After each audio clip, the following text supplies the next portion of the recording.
మంత్రి శ్రీధర్ బాబు మాట్లాడుతున్నారు, లైవ్ ద్వారా చూద్దాం.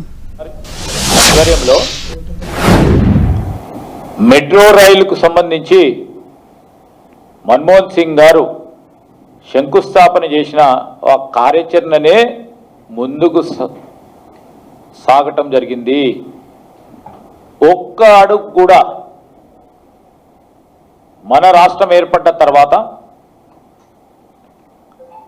టిఆర్ఎస్ పార్టీ ప్రభుత్వం ఏర్పాటు చేసుకొని 10 సంవత్సరాల కాలం పాటు ఆ రోజు మేము సంకల్పించిన మెట్రో రైలు వరకు ఎన్ని కిలోమీటర్లు ఉన్నాయో అన్ని కిలోమీటర్ల వరకే మెట్రో రైలు అయింది.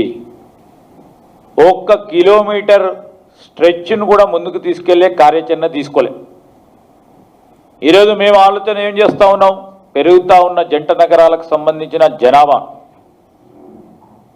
పెరుగుతూ ఉన్న అవసరాలను దృష్టిలో పెట్టుకొని జంట నగరాలకు సంబంధించిన మెట్రో రైలుకు సంబంధించిన ఎక్స్టెన్షన్ చేద్దాం, పూర్తి స్థాయిలో నలువైపులా తీసుకుపోదాం అంటే దానికి అడ్డుకుంటున్నారు. ఎక్కడైతే సామాన్య ప్రజానికానికి పేద వర్గాలకు సంబంధించి పట్టణంలో ఒక ప్రాంతం నుంచి ఇంకో ప్రాంతానికి పోవాలన్నా వారికి వీలు సంకల్పన గురించి ట్రాన్స్పోర్ట్ కమ్యూటింగ్ ఫెసిలిటీని క్రియేట్ చేయాలని ముఖ్యమంత్రి గారు ఆలోచన చేస్తే వద్దు,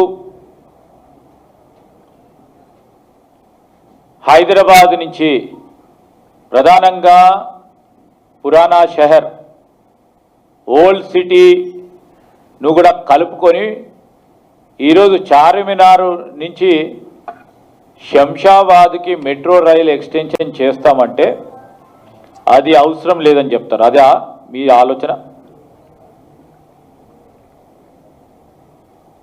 ఈరోజు బుల్లెట్ ట్రైన్కు సంబంధించి మా ప్రతిపాదనలు, రాష్ట్ర ప్రభుత్వానికి సంబంధించిన ప్రతిపాదనను రైల్వే శాఖకు సంబంధించిన కేంద్ర ప్రభుత్వం